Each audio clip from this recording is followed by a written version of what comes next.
All right, today we're going to be talking about how to fish crappie in timber. So I'm sitting here next to one of my dead Bradford pear trees. I'm just going to use this as a prop today. Probably soon to be a brush pile somewhere on a lake near you.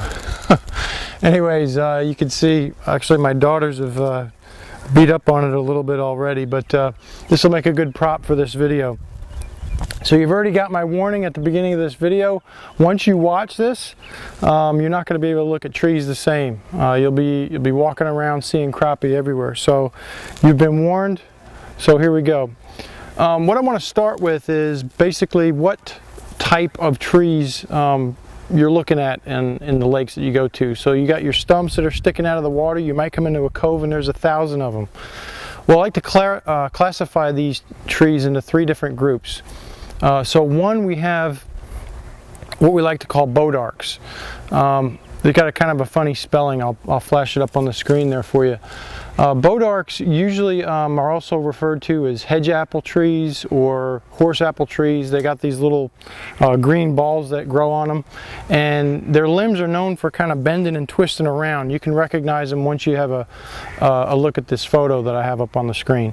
So bodarks is one type, and as you can see, you can start to visualize where the crappie would be hanging out under this tree.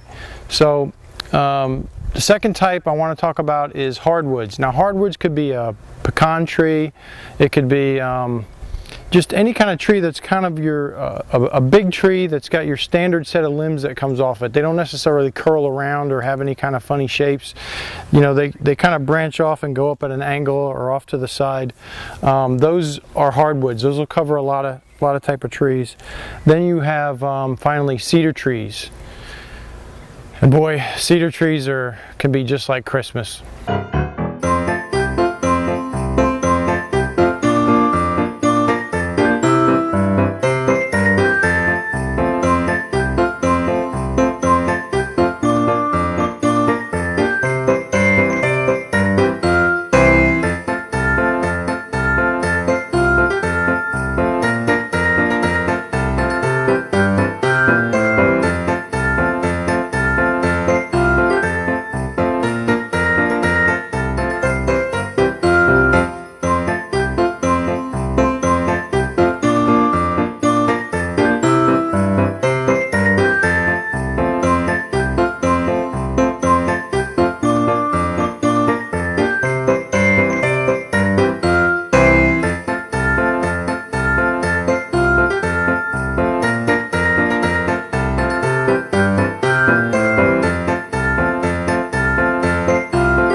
So welcome back. I hope you enjoyed the little footage there. We were actually fishing on Lake of the Pines that day, so there's mostly pine trees in this lake.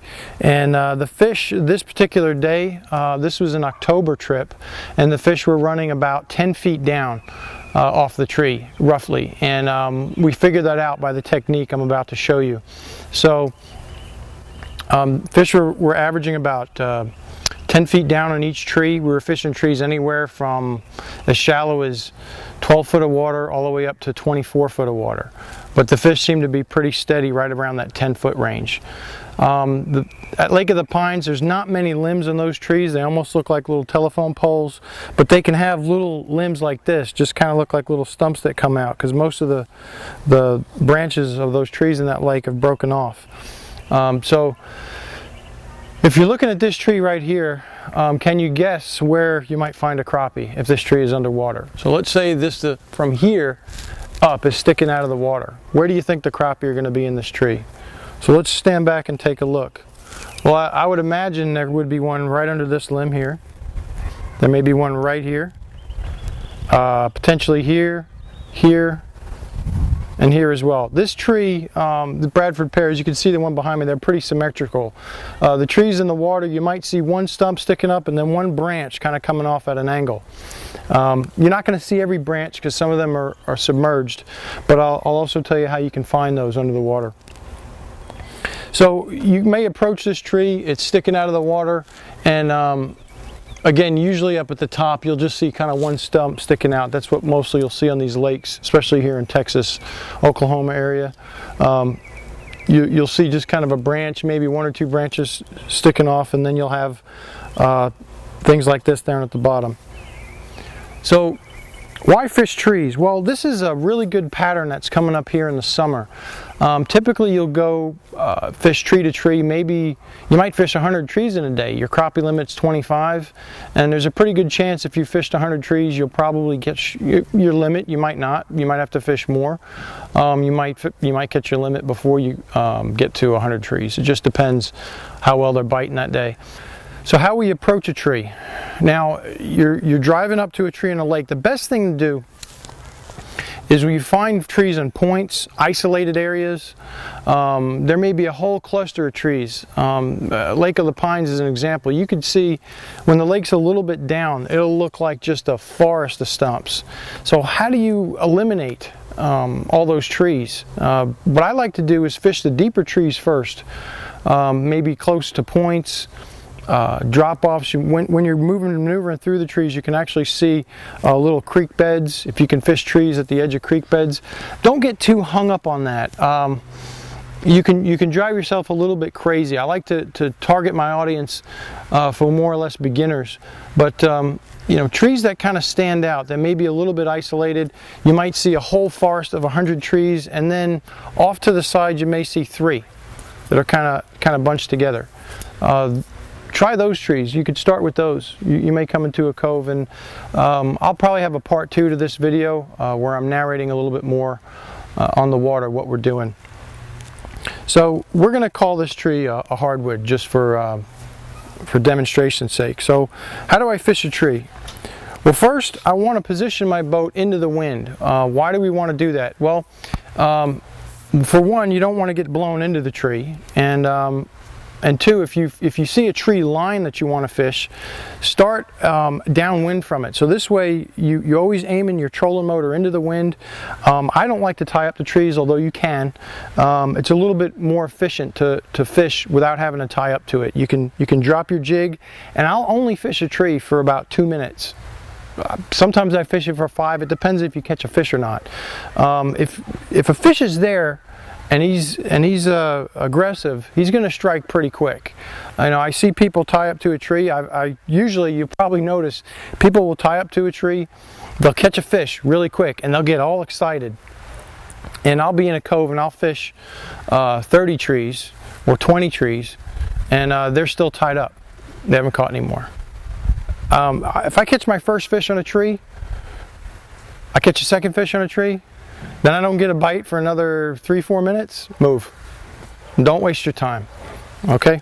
So that's tip number 1. So when I approach a tree, what I like to do is I like to just bump my trolling motor and stay about this distance from it, from the very tip of my boat. And I've got a nice 8-foot rod here that I can dip beside the tree.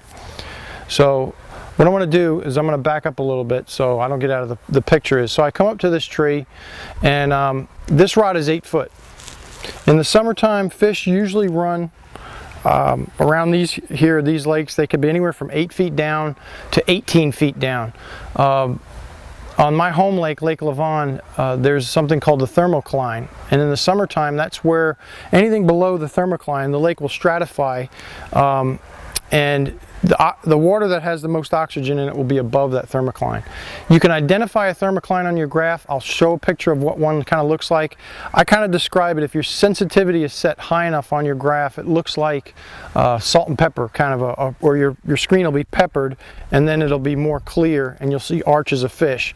You'll notice you won't see many arches of fish below that line. You'll find some catfish near the bottom because they can live pretty well in a low oxygen environment, but crappie won't.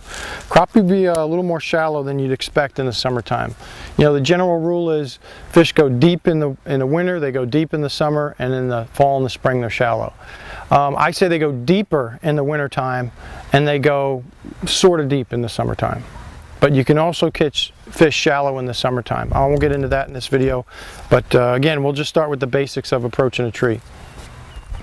So here's 8 foot of line out. I'm gonna not use that much, but yeah, I'll probably start about this depth in the summer. I can start all the way from 1 foot. I got the line in my hand, and you can let it down, and I'll bump my jig like this, just a little tap. Sometimes I go tap, tap, tap, or 2 taps. It's up to you, whatever kind of rhythm you like. But also be in the habit of holding that jig steady next to the tree. Okay, so I'm going to reel this in. We're going to pretend I'm already kind of 8 feet down. I'm going down with my line here. I'm at 8 feet. I don't get a bite. Now I'm going to take my line from my reel to my first eye. Now I'm fishing 10 feet deep. Okay, as you can see, I just went below this limb here. Thump, I get a bite. I set the hook. I reel my fish in, and guess what I'm going to do? This tree I just started. Now this is my first tree. I'm going to go 8 feet and plus 2. Okay, I'm going to start at 10 feet now. I ain't going to waste my time with 8 feet anymore. Okay, I drop it down. Boom, I got another fish. All right, I got 2 fish at 10 feet. Maybe we're starting to establish a pattern. Okay, well, I drop down to 10 feet again, no fish, no bite. Could be that this tree is done. I'm not going to catch any more fish on it. But for good measure, I'm going to drop another 2 feet down and check 12 feet.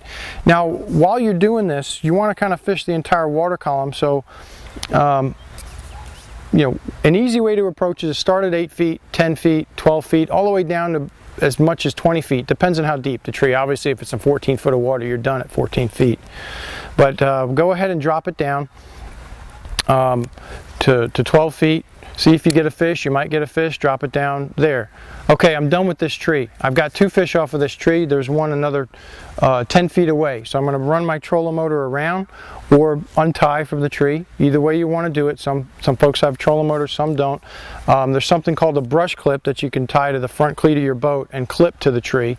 I'll show you a photo of one here in just a minute. So go to the next tree. Start at 8 feet again. Okay.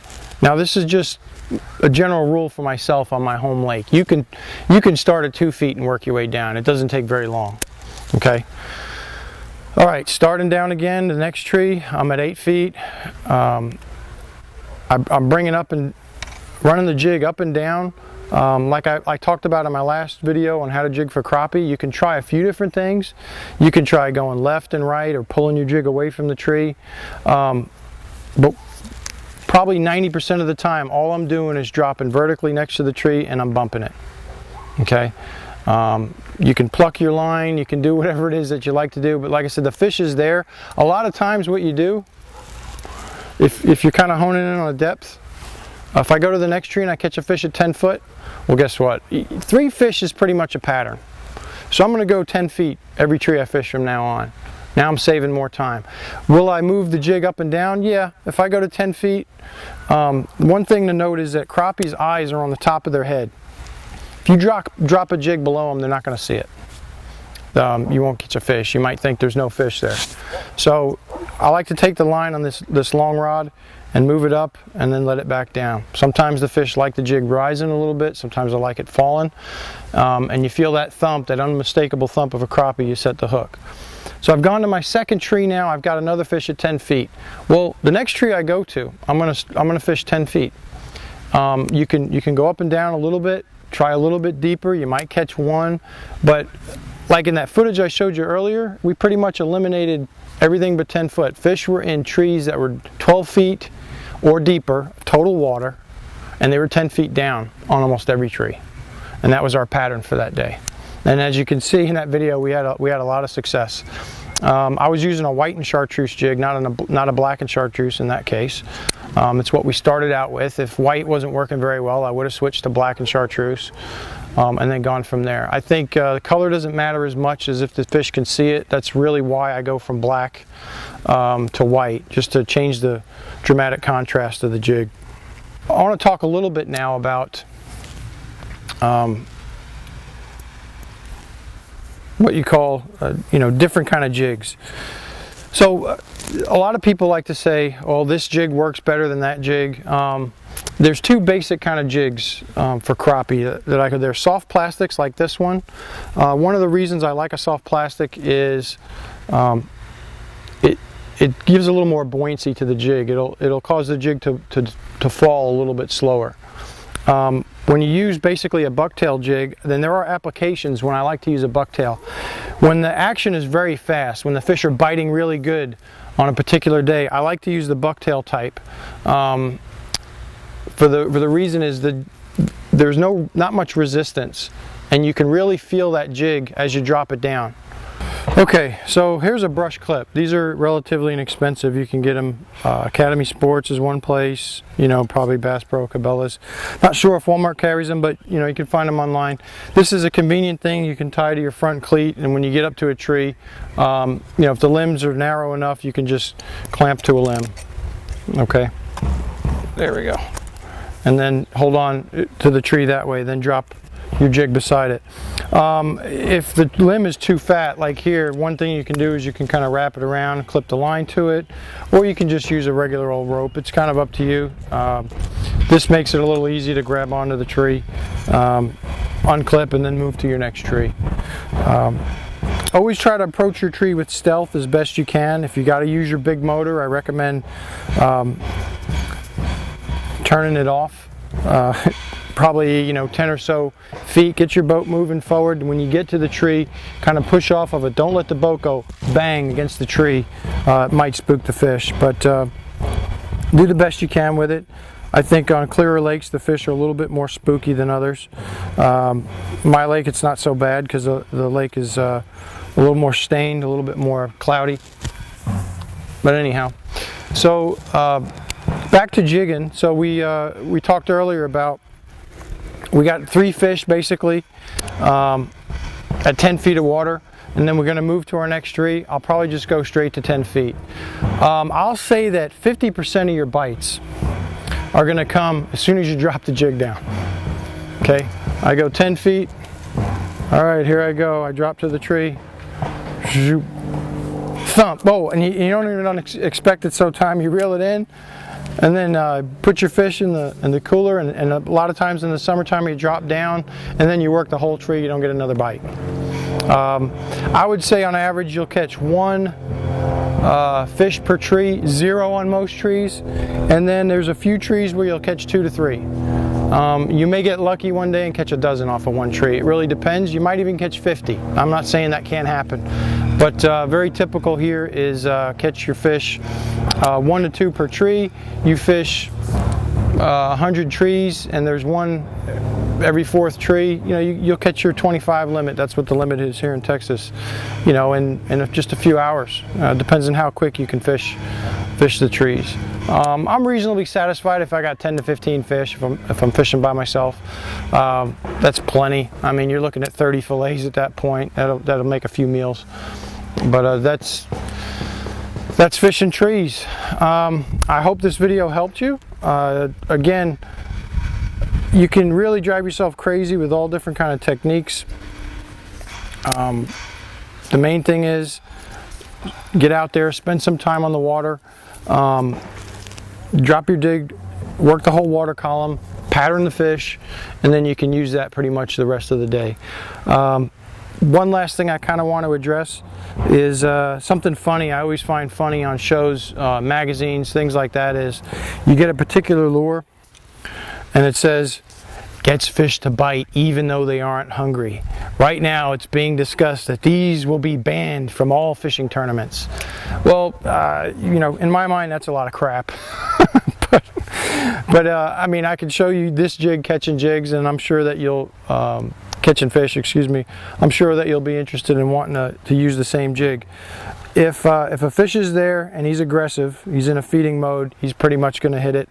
That whole thing about fish biting even though they aren't hungry, I do believe in that, and let me explain.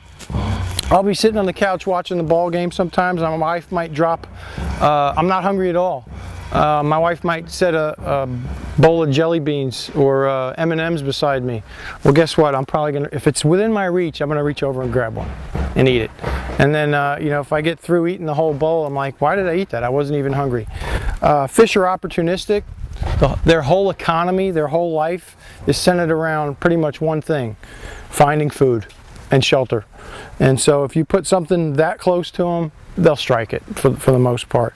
There may be cases, you know, you'll hear fishermen talk about that you're just aggravating the fish and they bite it. That's similar to when fish are spawning, they're not really feeding. If you drop or lay a jig on their bed, they're going to want to clean it off. So they'll grab it with their mouth, because they don't have hands obviously, and they move it over to spit it back out. Well, when they grab it with their mouth, you feel the bite, you set the hook. You know, however you want to look at it. Is up to you. But as far as fish biting, even though they aren't hungry, yeah, I could buy into that, but I don't buy into a bait that, you know, you'll drop it in the water and fish come for miles to come and eat that particular bait. Well, I hope you enjoyed this video. I hope it helps you on the lake. I'll show a little bit more footage of the footage I just showed you earlier, and in particular you'll see how the guys are starting to adjust their line. They're starting to learn what the right depth is to catch these fish, and it was a really good trip. We had a really good time. All right, well, take care and have fun and be safe on the water.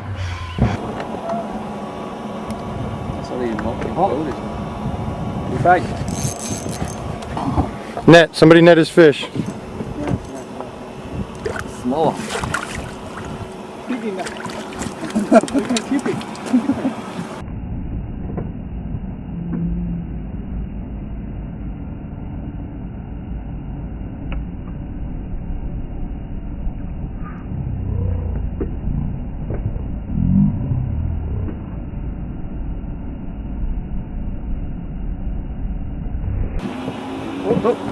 Oh, good one. Again? Oh, yeah. Oh, this is one. Monster. Another monster. Wow. Oh, monster. 把你逗下去了。Hold on, slowly. Oh, big one. A big one. Net him. Oh, monster again. 这就是 monster 啊 ？Michael， 这是收啦。Hold him up, Roger. Easy. 拿你的鞋子比一下。8,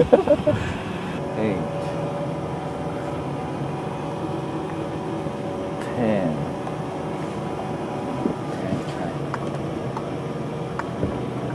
Big fun. This fish doomed to be caught.